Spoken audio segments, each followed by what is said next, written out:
அன்பானவர்களுக்கு வணக்கம். நம்ம சின்ன மருமகள் சீரியல்ல நம்ம தமிழ் சேதுவோட ரெட்டை பிள்ளைங்க அழகரும் மீனாட்சியும் ஒன்றா இருக்க போகிறாங்க. ரெண்டு குழந்தைங்களும் ஒரே இடத்துல இருக்கிறது அப்படின்னா நம்ம தமிழும் சேதுவும் ஒரே இடத்துல எப்படி இருக்க முடியும்? என்ன நடக்க போகுது தெரிஞ்சுக்கிறதுக்கு முன்னாடி இந்த வீடியோக்கு ஒரு லைக் போட்டுக்கோங்க. ஸோ பார்த்தீங்கன்னா நம்ம சேது மீனாட்சியோட எம்எல்ஏ பயிற்சி கூட்டத்துக்கு போயிட்டாரு. ஆனால் தனியாக இருக்கிற இந்த ஐஸ்வர்யா இப்படி ஆண்டி சொல்லி அனுப்புனாங்களே, சேதுவோட நிம்மதியாக சந்தோஷமாக குழந்தை தொல்லை இல்லாமல் 4 நாள் சென்னையிலே இருந்துட்டு வா அப்படின்னு ஒரு வாரத்துக்கு துணிமணியை வேற பேக் பண்ணிட்டு வந்தோம். ஆனால் எல்லாத்தையும் இந்த குழந்தைக்கு எடுத்துருச்சு. குழந்தை இல்லாமல் என்னால் தனியாக இருக்க முடியாதுன்னு சொல்லி பயிற்சி கூட்டத்துக்கு கூட மீனாட்சியை தூக்கிட்டு போயிட்டாரு. நான் இப்படி தனியாக ஹோட்டல் ரூமில் கிடைக்கனே அப்படின்னு ரொம்ப கோவத்தில் இருக்கிற இந்த ஐஸ்வர்யா இந்த ஈஸ்வரி ஆண்டிக்கு கால் பண்ணுவோம் அப்படின்னு கால் பண்ணுறாங்க. ஆண்டி, இப்படி சேது மாமா மீனாட்சி குழந்தையோட எம்எல்ஏ பயிற்சி முகாமுக்கு போயிட்டாரு. ராஜாங்க மாமா அவருக்கு உடம்பு சரியில்லைன்னு அவர் ரூமில் தூங்குறாரு. இன்னொரு பக்கம் மலர் அவள் பாட்டு ஹோட்டலில் சுற்றிக்கிட்டு இருக்கா. அங்கே வீட்டில் இருந்தாலும் தனியாக தான் இருப்பேன், இங்கே சேது மாமா கூட வந்து என்ஜாய் பண்ணலான்னு சென்னைக்கு வந்தால் இங்கே வந்து நான் தனியாக தான் கிடைக்கேன் ஆண்டி அப்படின்னு ரொம்பவே கவலையாக பேசுகிறாங்க. என்ன ஐசு சொல்கிற? பஞ்சாயத்தில் போய் இன்னைக்கு மீனாட்சியை கொடுத்துட்டு அழகரை தூக்கிட்டு வரணுமே. சேதுவுக்கு பயிற்சி கூட்டம் இருக்குது, அவன் அங்கேயே தங்கிடுவான். மற்றவங்களாம் மீனாட்சியை தூக்கிட்டு வர வேண்டியதானே அப்படின்னு இந்த ஈஸ்வரி கேட்குறாங்க. அங்கே தான் ஆண்டி சிக்கலே வந்துருச்சு. சேது மாமாவுக்கு மீனாட்சியை பிரிஞ்சு இருக்க முடியாது, அதனால் பஞ்சாயத்துக்கிட்டையும் தமிழ்கிட்டையும் பேசிடுங்க அப்படின்னு ராஜாங்க மாமா கிட்ட சொல்லிட்டு இவர் பாட்டு மீட்டிங்க்கு மீனாட்சியையும் தூக்கிட்டு போயிட்டாரா ஆண்டி அப்படின்னு இந்த ஐஸ்வர்யா கள்ளஜாலம் போடுறாங்க. அப்போது யாருமே சென்னையிலேருந்து கிளம்பலையா? எல்லாருமே சென்னையில் தான் இருக்காங்களா? மலருக்கு அங்கே என்ன வேலை? இவளுக்கு இதுதான் சாக்கு அப்படின்னு சென்னையில் என்ஜாய் பண்ணிக்கிட்டு இருக்காளா அப்படின்னு இந்த ஈஸ்வரி கேட்க, ஆமாம் ஆண்டி, மலர், கருப்பு, ராஜாங்க ஐயா எல்லாருமே சென்னையில் தான் இருக்காங்க. நானும் சேதுவும் தனியாக இருக்கணும் அப்படின்னு நீங்கள் திட்டம் போட்டு கொடுத்தீங்களே, அது எதுவுமே பலிக்கலை ஆண்டி. நான் தான் தனியாக இருக்கேன். சேது மாமா மீனாட்சியோட பயிற்சி கூட்டத்துக்கு போயிட்டாரா ஆண்டி அப்படின்னு இந்த ஐஸ்வர்யா சொல்ல, நான் சொல்கிறேன் கேளு. இப்போ நான் போடுற திட்டத்தில் எல்லாரும் உளுந்தடிச்சு மீனாட்சியை தூட்டிட்டு மதுரைக்கு வருவாங்க. நீயும் சேதுவும் மட்டும்தான் சென்னை ஹோட்டலில் இருப்பீங்க. அதுக்கப்புறமா நீ ஓம் பாடு, சேது மாமாவை பாடு. நீ அவனை எப்படி சரி கட்டுவியோ அது உன்னோட சாமர்த்தியம் அப்படின்னு இந்த ஈஸ்வரி சொல்கிறாங்க.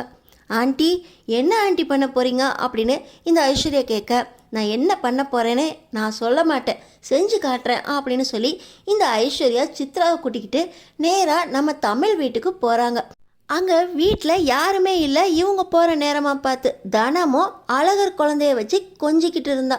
எங்கடி தமிழை காணோம் அப்படின்னு இந்த சித்ரா பேசிக்கிட்டே, நம்ம வந்த வேலை நல்லபடியாக நடக்கணும்னு கடவுளே வழி விட்டுருக்கார் போல அப்படின்னு சொல்லி இந்த ஈஸ்வரி பார்த்திங்கன்னா தனத்துக்கிட்ட போய், என்ன வீட்டில் யாரையுமே காணோம், உங்கள் அக்கா எங்கே அப்படின்னு கேட்குறாங்க. அக்கா குளிக்க போயிருக்காங்க. வீட்டுக்கு பெரியவங்க வந்திருக்கமே, குளிக்க ஏதாவது சில்லுன்னு கொடுக்கணுன்ட்டு இல்லை அப்படின்னு இந்த ஈஸ்வரி தனத்துக்கிட்ட கேட்க, எங்கள் வீட்டில் ஃப்ரிட்ஜெல்லாம் இல்லை ஆண்டி அப்படின்னு சொல்கிறாங்க. ஃப்ரிட்ஜு இல்லாட்டினா என்ன, வெளியே கடை இல்லாமலாம் இருக்குது, போய் வாங்கிட்டு வா அப்படின்னு சொல்லி தனத்திட்ட சொல்ல, அக்கா குளிக்க போயிருக்கா, குழந்தை தனியாக இருக்கான், அழகரை தனியாக விட்டுட்டு நான் எப்படி போகிறது அப்படின்னு தனம் சொல்ல, ஏன் எங்கள் 2 பேரை பார்த்தா மனசாலாவே உனக்கு தெரியல? குழந்தைய எப்படி பார்த்துக்கணுன்னு எனக்கும் தெரியும், போய் சில்லுன்னு கூல்ட்ரிங்க்ஸ் வாங்கிட்டு வா அப்படின்னு சொல்லி இந்த ஈஸ்வரி சொல்ல, தனம் குழந்தைய விட்டுட்டு போகலாமா வேண்டாமா அப்படின்னு யோசிச்சுக்கிட்டே அவங்க பாட்டு கிளம்பி போயிடுறாங்க. இதுதான் சமயம் அப்படின்னு சொல்லி இந்த ஈஸ்வரி அவங்க பிளான் போட்டு அழகர் குழந்தைய வீட்டுக்கு தூக்கிட்டு போயிடுறாங்க. நம்ம தமிழ் இப்போ தான் குளிச்சுட்டு வெளியே வராங்க. தனத்தையும் காணோம், குழந்தையும் காணோம். சரி, தனம் குழந்தை ஏதோ அழுதுச்சுன்னு வெளியே தூக்கிட்டு போயிருப்பா அப்படின்னு சொல்லிட்டு நம்ம தமிழ் அவங்க போய் ஃபுல்லாக ரெடி ஆகிட்டு, இன்றைக்கி வெளியே காலேஜுக்கு போகணுன்னு சொல்லியிருந்தேனே, எங்கே போயிருந்தா? குழந்தை அழுதுச்சுன்னா சாமர்த்தியமாக வெளியே பாட்டிட்டு கூட்டிகிட்டு வர வேண்டியதானா அப்படின்னு நம்ம தமிழ் யோசிச்சுக்கிட்டு இருக்கும்போதே கூல்ட்ரிங்க்ஸோட இந்த தனம் உள்ளே வர, என்னடி என்ன ஆச்சு அப்படின்னு கேட்க, அக்கா என்னக்கா என்கிட்ட கேட்குற?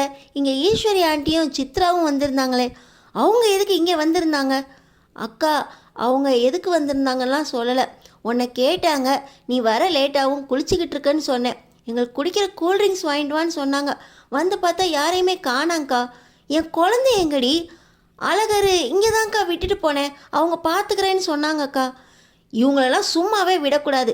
மீனாட்சியை திட்டம் போட்டு சென்னைக்கு தூக்கிட்டு போயிட்டு இப்போ அழகரை வேற இவங்க தூக்கிட்டு போயிட்டாங்களா அப்படின்னு நம்ம தமிழ் கோவத்தோட அங்கேயும் இங்கேயும் பார்த்துக்கிட்டு இருக்கும்போது குழந்தைய வச்சுருந்த அந்த துணிக்கு கீழே பார்த்திங்கன்னா ஒரு லெட்டர் இருக்குது.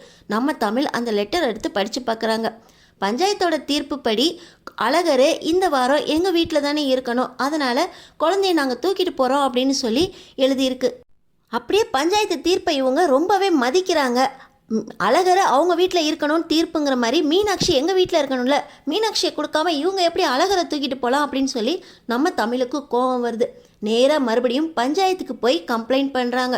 இந்த மாதிரி மீனாட்சி குழந்தைய சென்னையில் வச்சுருக்காங்க, இப்போ சேது வீட்டிலேருந்து எங்கள் அழகர் குழந்தையும் தூக்கிட்டு போயிட்டாங்க, இதுக்கு நீங்கள் தான் சரியான தீர்ப்பு சொல்லணும் அப்படின்னு சொல்ல, இது நம்ம புது அநியாயமாக இருக்குது. ராஜாங்கையா வீட்டில் இந்த மாதிரி கொடுமையெல்லாம் நடக்குமா? அவங்க எப்படி பஞ்சாயத்தோட தீர்ப்பை மாற்றி இப்படி காலையில் மீனாட்சியையும் திருப்பி கொண்டு ஒப்படைக்காமல் வீட்டில் இருக்க குழந்தை அழகரையும் தூக்கிட்டு போனாங்க அப்படின்னு பஞ்சாயத்துலேயும் ரொம்ப கோவப்படுறாங்க. இப்படி கோவப்பட்டுக்கிட்டே இருந்தால் வேலை நடக்காது, நான் போலீஸில் போய் கம்ப்ளைண்ட் கொடுக்க போகிறேன் அப்படின்னு சொல்லி நம்ம தமிழ் சொல்ல, பஞ்சாயத்துலேருந்து மறுபடியும் ராஜாங்க ஐயாவுக்கு கால் பண்ணுறாங்க. இந்த மாதிரி உங்கள் வீட்டிலேருந்து அழகரை தூக்கிட்டு போயிட்டாங்க, இங்கே தமிழ் போலீஸ்க்கு கம்ப்ளைண்ட் பண்ண போகிறேன்னு சொல்லிக்கிட்டு இருக்கு, நீங்கள் தான் இதுக்கு ஒரு முடிவு பண்ணணும் அப்படின்னு சொல்ல, ராஜாங்கம் ஜுரத்தில் இருந்தவர் இப்போயே நான் இதுக்கு ஒரு முடிவு பண்ணுறேன், நாங்கள் மீனாட்சி தூக்கிட்டு மதுரைக்கு வரோம் அப்படின்னு சொல்கிறாங்க. இன்னொரு பக்கம் பார்த்திங்கன்னா ஈஸ்வரி ஐஸ்வர்யாவுக்கு கால் பண்ணி, நான் திட்டம் போட்டது சரியாயிடுச்சா, இப்போ பாரு சென்னையிலேருந்து எல்லாருமே பதறி அடிச்சுக்கிட்டு மீனாட்சியை தூக்கிட்டு மதுரைக்கு வருவாங்க, எல்லாரும் இங்கே குழந்தைய மாற்றிக்கிட்டு மறுபடியும் சென்னையில் தான் தங்கணும், ஆனால் பயிற்சி முகாம் மீட்டிங்கை அட்டன் பண்ணுறதுக்காக சேது அங்கேயே தான் இருப்பான், நீயும் சேதுவும் கண்டிப்பாக ஒரு வாரம் அங்கேயே தங்கி சந்தோஷமாக இருந்துட்டு வாங்க, அப்படியே அவன் மனசை மாற்றுறதுக்கான வழியை நீயே பார்த்துக்கோ அப்படின்னு சொல்லி இந்த ஈஸ்வரி சொல்ல, ஆண்டி நீங்கள் கிரேட் ஆண்டி, எனக்காக இவ்வளோ பெரிய ரிஸ்க் எடுத்திருக்கீங்களே அப்படின்னு சொல்லிட்டு இங்கே என்ன நடக்குது அப்படின்னு சொல்லி ஐஸ்வர்யா கண்கொத்தி பாம்பு மாதிரி பார்க்குறாங்க. ராஜாங்க பார்த்தீங்கன்னா சேதுவுக்கு கால் பண்ண, சேது இப்போ தான் லஞ்ச் பிரேக்குக்காக மீனாட்சி தூக்கிட்டு வெளியே வந்திருக்காரு. வந்த நேரத்தில் அப்பா கால் பண்ணுறாரே அப்படின்னு சொல்லி ஃபோனை அட்டன் பண்ண, ஐயா சேதுபதி, அங்கே ஈஸ்வரி உன் சின்னம்மா குழந்தைய மாற்றுறது விஷயத்தை பற்றி நம்ம எதுவுமே சொல்லாதனால அழகர் நம்ம வீட்டில் தான் இருக்கணும் அப்படின்னு பஞ்சாயத்து தீர்ப்புப்படி அழகரை வாங்கிக்கிட்டு வீட்டுக்கு வந்துட்டாலாம். ஆனால் நம்ம மீனாட்சியை ஒப்படைக்கல, அழகரையும் தூக்கிட்டு போயிட்டாங்க அப்படின்னு தப்பாக நினச்சிக்கிட்டு தமிழ் போலீஸ்கிட்ட கம்ப்ளைண்ட் பண்ண போகிறேன் அப்படின்னு பஞ்சாயத்தில் ப்ராடு கொடுத்துருக்கான். நம்ம உடனே மீனாட்சியை தூக்கிட்டு வீட்டுக்கு போகணும், நீ இங்கேயே இருந்து மீட்டிங்கை அட்டன் பண்ணிட்டு வா, நான் மலர் கருப்பு எல்லாருமே ஒன்றா சேர்ந்து மதுரைக்கு போகிறோம் அப்படின்னு சொல்லி ராஜாங்க சொல்ல, இல்லைப்பா இந்த விஷயம் ரொம்ப பெருசாக இருக்குது, இப்போ 2 குழந்தையும் நம்மள்ட்ட தான் இருக்குது அப்படின்னா தமிழ்ச்செல்வி சும்மா இருக்க மாட்டா, இது அவளை என்னால் தான் சமாளிக்க முடியும், நானும் உங்கள் கூடயே வந்துடுறேன் அப்படின்னு சொல்லி சேதுவும் சென்னையிலேருந்து மதுரைக்கு கிளம்புறாரு. ஐஸ்வர்யாவுக்கு முக்காடு போட்ட மாதிரி இருக்குது. இப்படி சேதுவோடு நம்ம இருக்கலான்னு திட்டம் போட்டால் ஈஸ்வரி ஆண்டியோட திட்டமே இப்படி பாரா போயிடுச்சு, சேது மாமாவும் மீனாட்சி தூக்கிட்டு கிளம்புறாரு அப்படின்னு வேண்டா வெறுப்பா ஐஸ்வர்யாவும் சேதுவோட கிளம்புறாங்க. மீனாட்சியை தூக்கிட்டு வர சேது ராஜாங்க அப்பாவுக்கு ஜுரமும் சரியாயிடுச்சானா அங்கே ஒரு கிளினிக்லையும் செக் பண்ணிட்டு நேராக வீட்டுக்கு வராங்க. வீட்டுக்கு வந்தால் அழகரை வச்சிருக்கிற ஈஸ்வரி, மாமா உங்கள் கையில் என்ன மீனாட்சி இருக்கா, நம்ம வீட்டில் தான் அழகர் இருக்கணும்னு நானும் தமிழ்கிட்டேருந்து அழகரை தூக்கிட்டு வந்துட்டேன், என்னை மன்னிச்சிருங்க மாமா, தெரியாமல் பண்ணிட்டேன் அப்படின்னு இந்த ஈஸ்வரி கள்ளச்சாலம் போடுறாங்க. ஆனால் ராஜாங்கத்துக்கு பயங்கர கோபம் வருது. இந்த விஷயத்தில் நீ தலையிடாதுன்னு எத்தனை தடவை சொல்லியிருக்கேன், தேவையில்லாத விஷயத்தில் நீ தலையிட்டு ரொம்ப பெரிய பிரச்சனையாக உருவாக்கிடுற. இப்போ பாரு தமிழ்ச்செல்விட்ட அழகரும் இல்லை மீனாட்சியும் இல்லை, அவள் போலீஸில் கம்ப்ளைண்ட் கொடுக்குறா அப்படின்னு சொல்ல, என்னம்மாம்மா சொல்கிறீங்க, யார் மேலே கம்ப்ளைண்ட் கொடுப்பா, பஞ்சாயத்து தீர்ப்புப்படி தான் நான் அழகரை தூக்கிட்டு வந்திருக்கேன் அப்படின்னு சொல்ல, இன்னொரு பக்கம் பார்த்தீங்கன்னா பஞ்சாயத்து கிளம்பு, அங்கே போய் அவங்க என்ன சொல்கிறாங்களோ அதை கேட்டு தான் ஆகணும்னு சொல்லி ராஜாங்கம் அழகரையும் தூக்கிக்கிட்டு மீனாட்சி சேது தூக்கிக்கிட்டு நேராக நம்ம தமிழோட பஞ்சாயத்துக்கு வராங்க.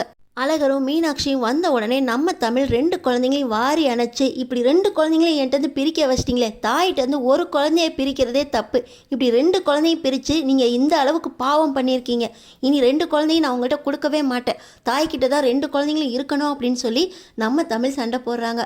ஆனால் பார்த்தீங்கன்னா பஞ்சாயத்துக்காரங்கள்ட்ட ராஜாங்க ஐயா என்னை மன்னிச்சிருங்க ஐயா, நான் உங்களுக்கு இன்ஃபார்ம் பண்ணலான்னு தான் பார்த்தேன், ஆனால் ஃபோன் எடுக்கலை, எனக்கும் உடம்பு சரியில்லாதனால அப்படியே அசந்து தூங்கிட்டேன், உங்களுக்கு இன்ஃபார்ம் பண்ணியிருக்கணும், ஏன் தப்பு தான், நான் பஞ்சாயத்துக்கிட்ட மன்னிப்பு கேட்குறேன் அப்படின்னு சொல்லி ராஜாங்க ஐயா மன்னிப்பு கேட்க, அப்பா நீங்கள் எதுக்குப்பா மன்னிப்பு கேட்கணும் அப்படின்னு சொல்லி சேது வந்தாலும், இல்லைப்பா தப்பு நம்ம மேலே தான் இருக்குது, எல்லாம் இந்த ஈஸ்வரி பண்ண வேலை, மன்னிச்சிருமா தமிழ், குழந்தைய சரியான நேரத்தில் கொண்டு வந்து கொடுத்துருக்கணும், முடியாதனால கொண்டு வந்து வரல. இன்ஃபார்ம் பண்ணணும்னு நினச்சேன், உடம்பு சரியில்லை, அதுக்காக ஒரு அப்பங்கிட்டேருந்து குழந்தைய பிரிக்கலாமாம்மா? பஞ்சாயத்து தீர்ப்பு இனிமேல் என்றைக்கும் நாங்கள் மதித்து நடப்போம்மா. எந்த சூழ்நிலையாக இருந்தாலும் குழந்தைய கொண்டு வந்து உங்ககிட்ட கொடுப்போம் அப்படின்னு சொல்லி ராஜாங்கம் தமிழ்கிட்டையும் கேட்க, நம்ம தமிழ் சரி சரி அப்படின்னு சொல்லிட்டு மீனாட்சியை வாங்கிக்கிட்டு அழகரை நம்ம சேதுக்கிட்ட கொடுக்குறாங்க. இருந்தாலும் அப்பா, சென்னையில் எம்எல்ஏ மீட்டிங் இன்னும் 2 நாள் இருக்குது, என்ன பண்ணலாம் அப்படின்னு கேட்க, ஐஸ்வர்யா பார்த்தீங்கன்னா, மாமா குழந்தை இங்கேயே இருக்கட்டும், நம்ம 2 பேரும் போயிட்டு வரலாம், குழந்தை எவ்வளோ தான் ட்ராவல் தாங்கும் அப்படின்னு சொல்லி ஐஸ்வர்யா சொல்கிறாங்க. நீ என்ன சொல்கிற, என் குழந்தைய என்கிட்டேருந்து பிரிக்கிறதுக்கு யாருக்கும் உரிமை கிடையாது அப்படின்னு சொல்லி நம்ம சேது ஐஸ்வர்யா கிட்ட கோவப்பட, மாமா இப்போ அதுக்கு என்னதான் வழி அப்படின்னு சொல்லி நம்ம சேது கிட்ட ஐஸ்வர்யா கேட்க, என்ன வழி, இப்போ நான் அழகரையும் தூக்கிட்டு போகிறேன், ஆனால் மீனாட்சியும் என்னால் பிரிஞ்சு இருக்க முடியாது. தமிழ், இப்போ நீ செமஸ்டர் லீவில் தானே இருப்ப, மீனாட்சியை தூக்கிட்டு நீ சென்னைக்கு வரியா?